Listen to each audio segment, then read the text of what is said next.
Friends welcome to மல்லி promo. இன்னைக்கு நம்ம மல்லி சீரியல்ல என்ன விறுவிறுப்பான விஷயம் அப்படின்னு பார்த்தீங்கன்னா, மல்லிக்கு இந்த ராஜேஸ்வரி சாப்பாட்டுல விஷத்த கலக்குறா. ஆனா பார்த்தீங்கன்னா, அத மல்லி சாப்பிடாம இப்ப நம்ம வெண்பா குட்டி சாப்பிடுறாங்க. சாப்பிட்டதுமே மிகப்பெரிய விளைவுகளா நடக்க போகுது. அத பத்தி தாங்க இந்த வீடியோல நம்ம இப்ப பார்க்க போறோம். என்ன நடக்குது அப்படின்னு பார்த்தீங்கன்னா, ராஜேஸ்வரிக்கு மல்லி இப்போ பூமி பூஜை பண்ணத ஏத்துக்கவே முடியல. ஏன்னா அவ்வளோதான் இதுக்கு மேல இவனால எதுவுமே பண்ண முடியாது அப்படின்ற மாரி ராஜேஸ்வரி ரொம்பவே சந்தோஷமா இருந்துட்டு இருந்தா. ஆனா பார்த்தீங்கன்னா, மல்லி எல்லாத்துக்குமே பெரிய ஆப்பா வச்சதுனால, ராஜேஸ்வரியால இத ஏத்துக்கவே முடியல. இவள இதுக்கு மேல உயிரோட வச்சோம் அப்படின்னா, கண்டிப்பா நம்மளோட எல்லா பிளானுமே சொதப்பிடும். இவ உயிரோட இருக்கவே கூடாது அப்படின்னு சொல்லிட்டு போயிட்டு, பாய்சன வாங்கிட்டு வந்துர்றா. வாங்கிட்டு வந்து, "இருடி உனக்கு இன்னைக்கு தான் கடைசி நாளா இருக்கும். இதுக்கு மேல உன்னால ஒண்ணுமே பண்ண முடியாது." அப்படின்ற மாரி நெனச்சுட்டு, மல்லி பாஸ்தா செஞ்சுட்டு இருக்காங்க. அதுல விஷத்த ஊத்திர்றாங்க. ஆக்சுவலா மல்லி பாஸ்தா செய்றது மல்லிக்காக இல்ல. வெண்பா ஃபோன் போட்டு, "மல்லியம்மா எனக்கு பாஸ்தா சாப்பிடணும் போல இருக்கு." அப்படின்ற மாரி சொல்றாங்க. ரொம்பவே ஆசையா இருக்கும். "சரிடா வெண்பா செல்லம், அம்மா செஞ்சு எடுத்துட்டு வரேன்." அப்படின்ற மாரி சொல்லி விஜய் கிட்டயுமே சொல்லிர்றாங்க. ஏன்னா விஜய் இருக்கும்போது தான் கால் பண்றாங்க நம்ம வெண்பா. கால் பண்ணதுமே விஜயுமே குழந்தை ஆசைப்படுறா. "நீ போய் எடுத்துட்டு போயிட்டு வா." அப்படின்ற மாரி சொல்ல மல்லிக்கு ஒரு நம்பிக்கை வந்துருச்சு. ஏன்னா விஜய் தானே போ சொல்றாரு. அதனால என்ன ஆனாலும் பார்த்துக்கலாம். இவ எவ்வளோ பிரச்சனை பண்ணாலும் பார்த்துக்கலாம் அப்படின்னு சொல்லிட்டு பாஸ்தாவ செஞ்சு அதுக்காக தான் பாஸ்தா செஞ்சுட்டுருக்கேன். இந்த ராஜி அதில விஷத்த எல்லாத்தையுமே கலந்துர்றா. கலந்ததுமே மல்லிக்கு அது தெரியாது. இப்போ பாஸ்தாவ எடுத்துட்டு போறாங்க. "விஜய் நான் போயிட்டு வந்துடுறேன் விஜய்" அப்படின்ற மாரி சொல்ல, "சரி மல்லி போயிட்டு உன் பொண்ண பார்த்துட்டு வா" அப்படின்ற மாரி விஜய் அனுப்பி வைக்கிறாங்க. உடனே மல்லியும் கிளம்பி போறாங்க. அப்பதான் இந்த ராஜேஸ்வரி ஒரு சிரிப்பு சிரிக்கிறா மல்லிய பார்த்து.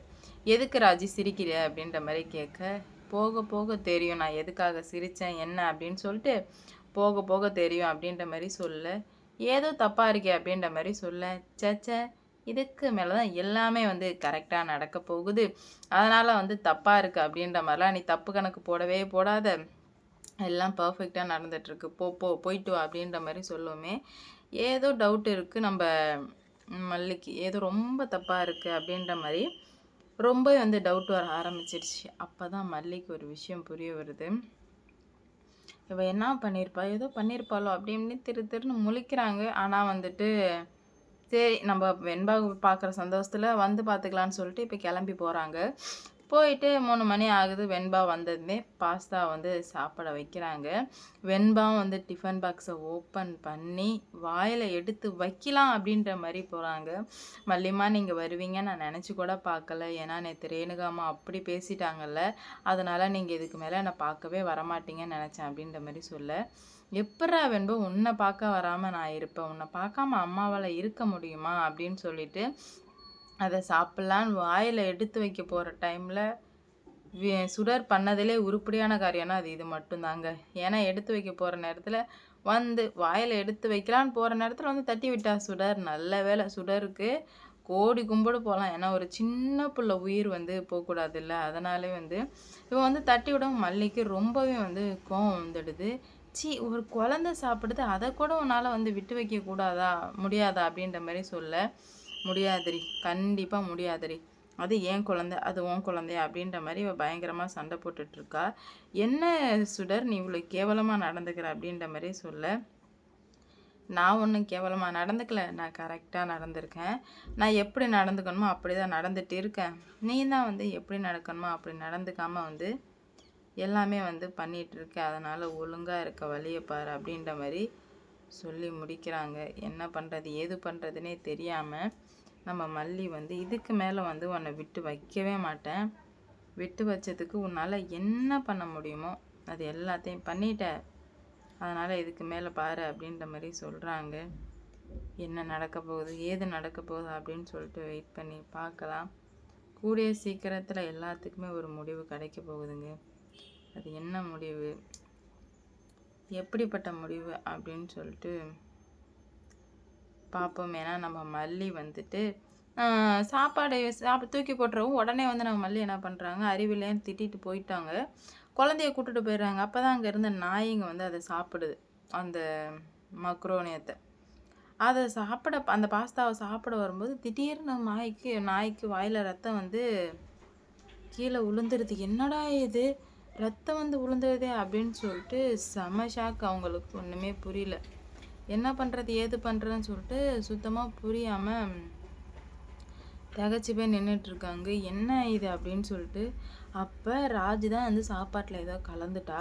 அப்போ ராஜு வந்து அது சிரித்ததுக்கு இதுதான் காரணமா அப்படின்னு சொல்லிட்டு தெளிவாக வந்து புரிஞ்சுக்கிறாங்க. அதனாலே வந்துட்டு ராஜுக்கு வந்து கோடி கும்பிடு கும்பிட்டு கண்டிப்பாக வந்துட்டு எல்லாத்தையுமே வந்து நான் சரி பண்ணுறேன் அப்படின்னு சொல்லிட்டு ராஜுக்கு போயிட்டு இவ்வளோ கேவலமாக வந்து பண்ணிட்டேன். இதுக்கு மேலே வந்து நீ யார் எப்படிப்பட்டவ அப்படின்னு சொல்லிட்டு நான் எல்லாமே வந்து தெரிஞ்சுக்கிட்டேன். அதனால் இதுக்கு மேலே உன்னை நம்ப போகிறதும் கிடையாது. உன்னை வந்துட்டு எதுக்காகவும் நான் வந்து உன்னை இதுக்கு மேலே நம்பவே மாட்டேன் அப்படின்ற மாதிரி சொல்லவுமே என்ன பண்ணுறது ஏது பண்ணுறதுன்னு தெரியாமல் வந்து முழிச்சிட்ருக்காங்க. உனக்கு எப்படி உண்மை தெரிஞ்சு வெண்பா அப்போ செத்துட்டாளா அப்படின்ற மாதிரி கேட்க வாய மூடு, நீ எல்லாம் ஒரு பிள்ளையா வெண்பா செத்துட்டாளான்னு கேட்குற அசிங்கமாக இல்லை அப்படின்ற மாதிரி கேட்க இதில் அசிங்கப்படுறதுக்கு என்ன இருக்குது, இதில் அசிங்கப்படுறதுக்கு ஒன்றுமே இல்லையே அப்படின்ற மாதிரி சொல்லி முடிக்கவுமே ரொம்ப வந்து கடுப்பில் இருந்துகிட்ருக்காங்க. பார்க்கலாங்க என்ன ஆக போகுது, எப்படி ஆக போகுது, எந்த மாதிரி கொண்டு போகிறாங்க அப்படின்னு சொல்லிட்டு பார்ப்போம். இந்த வீடியோ பிடிச்சிருந்தா லைக் பண்ணுங்கள், ஷேர் பண்ணுங்கள், மறக்காமல் சப்ஸ்கிரைப் பண்ணிக்கோங்க. அப்போ தான் நான் போடுற வீடியோ நோட்டிஃபிகேஷனாக வரும். அடுத்தடுத்து என்ன நடக்க போகுது, என்ன தான் வந்து பிரச்சனைகள்லாம் வரப்போகுது அப்படின்னு சொல்லிட்டு பார்க்கலாம். எல்லா பிரச்சனையுமே பார்த்து நம்ம மல்லி வந்து விஜய் வந்ததும் நான் என்ன பண்ணுறேன்னு மட்டும் பாரு அப்படின்ற மாதிரி முடிவுக்கு வர்றாங்க. பார்ப்பங்க என்ன நடக்க போகுது ஏது நடக்க போகுது அப்படின்னு சொல்லிட்டு பார்க்கலாம். கண்டிப்பாக வந்து எல்லா பிரச்சனைக்கும் ஒரு முடிவு வந்து கிடைக்க தான் போகுது. ஆனால் அது இவ்வளோ பெரிய பிரச்சனைகள்லாம் வரும் அப்படின்னு சொல்லிட்டு எதிர்பார்க்கலை. நம்ம வெண்பா குட்டிக்கு எதுவும் ஆகாதது சந்தோஷம்னா மறக்காமல் வந்து 100க்கு எத்தனை மார்க் கொடுப்பீங்க அப்படின்ற மாதிரி கமெண்டில் சொல்லிட்டு போங்க. எவ்வளோ பிரச்சனை வந்தாலும் எல்லாத்தையும் சமாளிக்க முடிஞ்ச மல்லிக்கு இது ஒரு விஷயத்த ஏற்றுக்கவே முடியல. என்னடா இது இப்படி நடந்துருச்சு அப்படின்னு சொல்லிட்டு ரொம்ப வந்து வருத்தப்பட்டுட்ருக்காங்க. பார்க்கலாம் என்ன நடக்க போகுது ஏது நடக்க போகுது அப்படின்னு சொல்லிட்டு வெயிட் பண்ணி பார்ப்போம்.